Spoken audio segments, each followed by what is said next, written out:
Bumalik ang usapin sa posibleng pagkakaroon ng Chacha o Charter Change kung saan ito ang pag-amyenda sa konstitusyon ng bansa.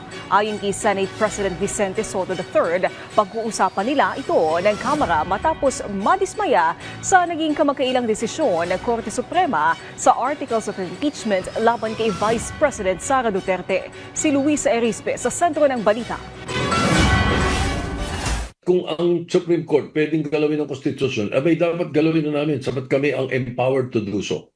Nabuhay na naman ang usapin hinggil sa charter change o pag-amyenda sa saligang batas ng bansa. Ito'y matapos sabihin ni Senate President Vicente Soto III na suportado na niya ngayon ang Chacha matapos madismaya sa kamakailang desisyon na inilabas ng Korte Suprema hinggil sa Articles of Impeachment laban kay Vice President Sara Duterte. I will support a Chacha at this point.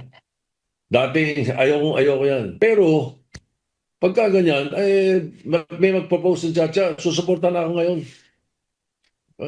Maituwid natin itong ganito na hindi lang pala Kongreso pwedeng maggalaw or Constitutional Convention lang pala pwedeng maggalaw ng Constitution. Pwede rin palang maggalaw ng Constitution ng Supreme Court. Sa inilabas kasi na desisyon ng Korte na pinaninindigang unconstitutional ang Articles of Impeachment na isinumite ng Kamara sa Senado, may mga nilinaw ang mataas na hukuman na ilang mga detalye sa paghahain ng impeachment complaint.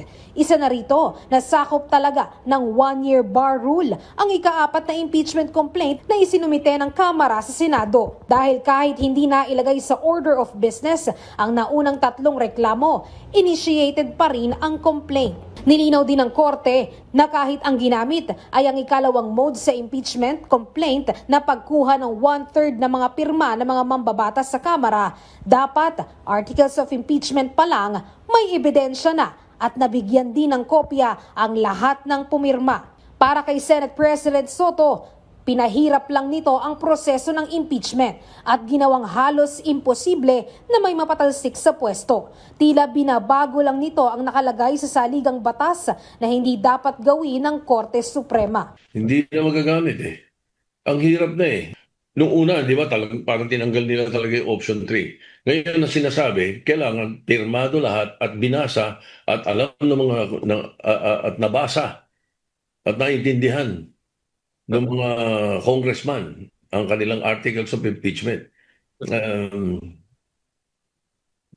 Alam naman natin na pagka ganun, isa lang ang magsabi na hindi mo lang pinigil nun, dinelay mo. Hindi mo lang dinelay, pinigil mo na talaga ang impeachment. Hindi naman anya kaso kung sino ang pinai-impeach dito. Kahit hindi si Vice President Duterte ang laman nito, hindi siya pabor sa ginawa ng SC. My position and my comments have nothing to do with personalities. It has nothing to do with Vice President Sara. It is the principle.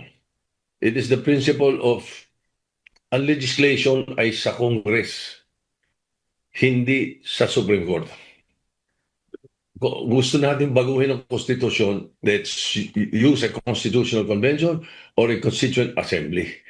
Hindi a Supreme Court decision. Handa naman anya makipag-usap si Senate President Soto sa liderato ng Kamara, partikular kay House Speaker Faustino Bogie D, para talakayin ang posibilidad ng Chacha.